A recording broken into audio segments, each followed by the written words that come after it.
We'll now move to our closing address of the day with Manmohan Singh, Senior Financial Economist at the IMF. Many of you will be familiar with his previous research on emerging markets and collateral reuse.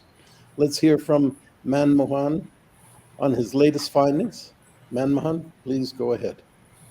Thanks a lot, Bruce, and thank you for WFC for inviting me. I would like to build on some of my previous work and actually uh, leave the audience with some thoughts for the future. I have a few slides. As, as you can see, I do look at the pipes of the world, whether they are CCP pipes or CSDs or the dealer balance sheets. And since dealer balance sheet is something which I've looked at very closely, let me spend a couple of moments on them as to what's going on and then come back to the bread and butter CCP, CSD, and the remaining pipes. Next slide, please. Okay, the global pipes. You know, the traditional dealer balance sheet, and I've been watching the amount of collateral and money movements they have been doing since before Lehman. They are getting to the maximum. Why? Because the regulations are binding. For all good measure, Basel III has made sure that reusing, repledging, using off balance sheet is not so easy. Okay. So, in other words, the global pipes, the dealer pipes have maxed out. So, other pipes are needed to augment these traditional pipes. Now, there is need to reduce the reliance only because there is going to be or there is always an issuance of US treasuries, bonds, all sorts of good collateral need to move. There are always new entrants coming into the market. One can see down the road, if it's not digitalization, you have some of the markets in Asia, like China, Korea, wanting their securities also in the global pipes. And I will talk some more about this. But the bottom line is securities need a home. They need to move from one place to the other, and you need pipes for that. And the dealer balance sheet pipes are not going to deliver anymore. I'll show you some numbers. Now, if the dealer balance sheets are constrained and we still have securities wanting to move, if you don't let them move, you'll get spikes. You get spikes in the form of repo rates, sec lending rates, prime brokerage rates. We saw that in 2019, September.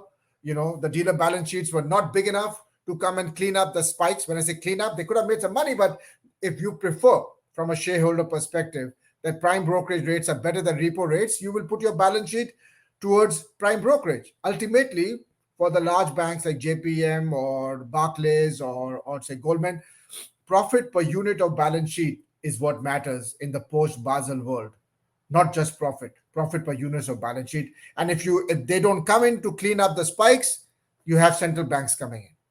And I'm saying if central banks footprint is already large, we need to make sure central banks are not pulled in all the time. Hence, we need this plan B, the remaining pipes. And this is where this morning's discussion on linking CSDs to ICSDs is very, very crucial. Next slide, please.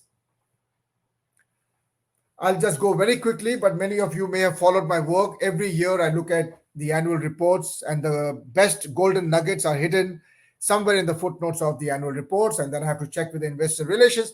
But the bottom line is many of the banks are not having the same pipes. You know, Bear Stearns, Lehman are gone. This is 2007. In the most recent world, JP Morgan is the giant out here, almost 1.4 trillion of the movement of collateral and money between the pipes. We also have Goldman over a trillion. We have Bank of America also doing quite well. But these are the three large pipes. Citibank. They cannot move more collateral. One of the numbers I'll show you is that collateral is available, but they will not move everything. There's something called reuse, and the reuse is maxing out. Let me show you the other pipes, the non-US pipes. Next slide, please. These are some of the non-US players. Barclays impresses me all the time. I don't know if I should use the word impressive, but they are one of the biggest movers or the biggest pipes outside the US. As you can see, UBS has got out of the business, so has Deutsche Bank, Credit Suisse, but Barclays is a giant out there. Some of this could be Brexit related, but the bottom line is it's almost catching up with JP Morgan. They are one of the biggest pipes. You have seen some newer entrants, HSBC, Nomura, some of the Canadian banks. These are the remaining pipes. Now, there are some large banks out there, but they are not very big in moving collateral from point A to point B. Standard Chartered is big, but it's not a very big player in this market. The Chinese banks are big, but they're not a big player in this market. You need to be having a global presence to move collateral from point A to point B. Next slide, please. So in summary, all I'm trying to say here is that I follow the volume. These are very big numbers. For some of you who remember basic economics, these numbers are at par with broad money aggregates. But the bottom line is, even if collateral is coming, if hedge funds want funding and they were willing to source out 2.8 trillion, there's a large amount of SEC lending going on. This is again from the dealer balance sheet. So the European national central banks are not in this equation. The collateral reuse is not coming back. They can only do so much. So the point I'm making is dealer balance sheets are maxing out. Okay. It's not going to go back to the world of three. Even if collateral is coming in larger and larger. If you see the most recent data, 4.6 were available relative to last year, but the balance sheet capacity holds them back. You're still stuck around 2 or lower 2s. Next slide, please. So I need to give you some examples. I was told, please give a global twist. So here's one of my favorite examples. Brazil's B3. This was a merger a few years ago between BMF and Bovespa.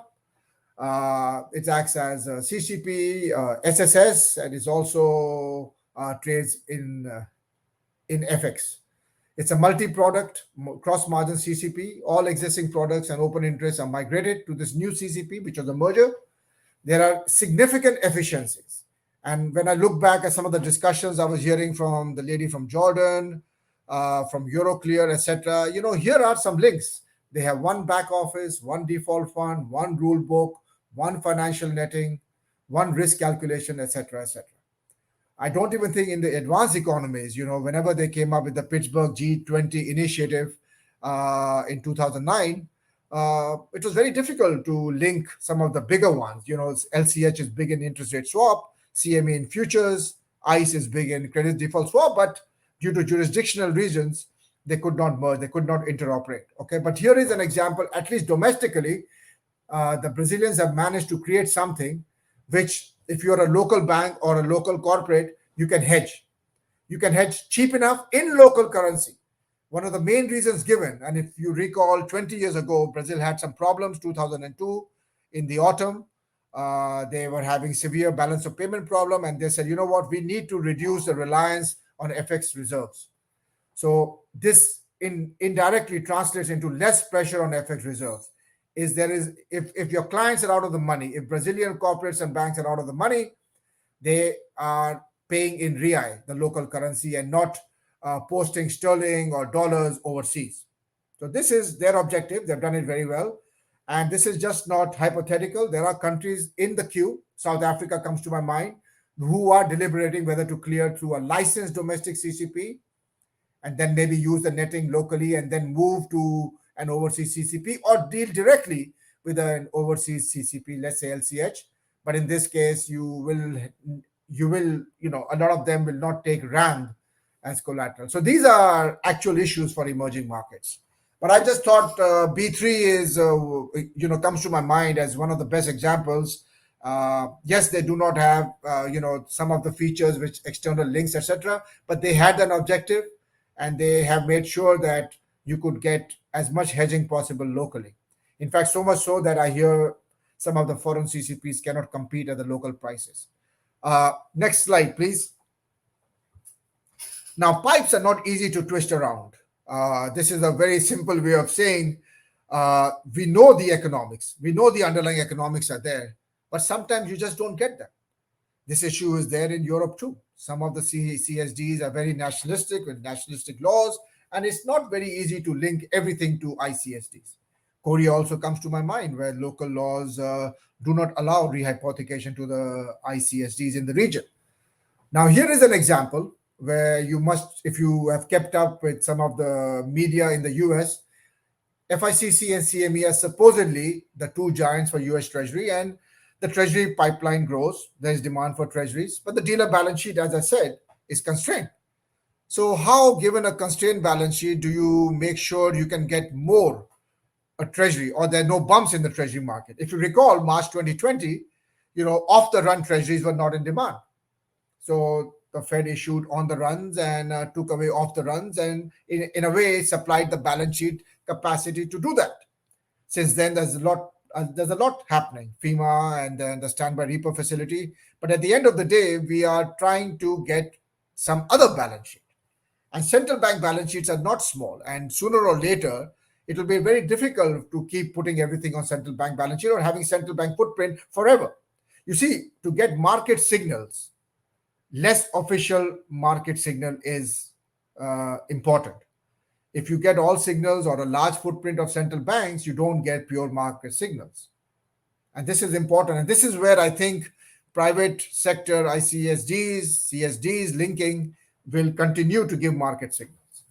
Uh, just to give you a few points why these pipes are twisted and not easy to sort of merge, they have very different models. CME is futures, FICC is cash repo. Ideally, there could be a lot of netting. Well, they allow some offsets, but not netting. On the other hand, you will find the netting sets among other products cleared. FICC will clear with other investment grade AAAs. So that's their business. On the run, off the run also have issues. They have basis risk, and the two of them do not net out basis risk completely. Buy side has a preference because if you are a hedge fund, you are dealing with FICC, you have all sorts of netting, and that may not be the model with the CME. Now CME offers full asset segregation. FICC goes on the netting route. I understand there was discussion early this morning on this on the desire for omnibus, etc., etc. But imagine you want omnibus at the same time. It's very difficult to get that from the other counterparts. So these two can only do so much. So bottom line is, as much as U.S. Treasuries will be coming, it is very hard to get more clearing between the two giants, FICC and CME. Also, one is governed by Chicago Fed and one is governed by New York Fed. So that's another issue.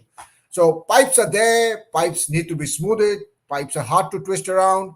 This also means ICSDs, CSDs really need to jump up. There was a previous session which says, I'll come back in 10 years. These are slow processes and might take a decade to get some things done. Well, we'll have bumps, definitely bumps. We could have commodity bumps. We could have any sorts of bumps in the next 10 years. Hence, if dealer balance sheets cannot deliver, either ICSDs, CSDs, CCPs deliver, or we get a bigger central bank footprint. Next slide, please. Next slide, please. I don't know how to move this slide. Next slide, please.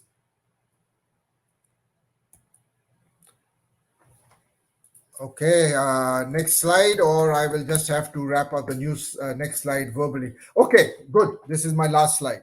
Thank you. So the balance sheet friendly structures are emerging. Some of them are driven by geopolitics, Brexit. Barclays has done something which allows balance sheet structures, so back to back with the same family entities. I think you might find the money market funds dealing directly with a guarantor bank, so you're not using the dealer balance sheet, but money market funds dealing directly with the hedge funds. I think if you have noticed, the national central banks in Europe have done a fantastic job in the last 2-3 years. Since January 2017, they have accepted cash for collateral. You can see the SEC lending has doubled and tripled oftentimes. So, the bonds are recycling a lot more. And I think they acknowledge the fact that bonds and the good collateral French oats need to be there. And this has incentivized the national central banks to lend out their holdings of good collateral. And this is very important, especially as Europe moves the policy rate from -50 to 0. You want the repo markets to follow that. And dealer balance sheet, if tight, the national central banks have tried to come in. Interoperability, including tri-party, we have seen very good initiatives. They're slow, but they're there. Euroclear, Sante, State Street, Boni, Clearstream, they have all come up with new initiatives. But more fundamentally, ICDs need to enhance links with the CSDs, and that's where one of your previous commentator mentioned. It's very important. You can issue bond, the Reg S 144A, the investor wants to deal with the English law, US law. The next step, they'll even take local debt, but under English law, US law. But for access to ICSDs, the local laws need to merge, they need to adapt so that the foreign investor is okay with the local law. And this bridge to ICSDs is what will make the foreign investor compatible with his choices. Otherwise, there's some very good collateral which does not reach from the local CSDs to the ICSDs. In my small world, velocity of collateral needs to remain high.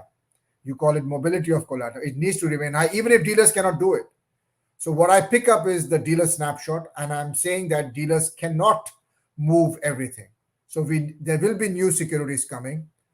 Chinese government bonds are very keen to tap into, Hong Kong Connect. There may be funding coming based on some of the Chinese government bonds. I know they have capital controls, but if you're a large bank catering to the region, you have 1,000 or 2,000 clients. Some of them are very keen to fund the repo, sec lending, prime brokerage, where the collateral is Chinese govies.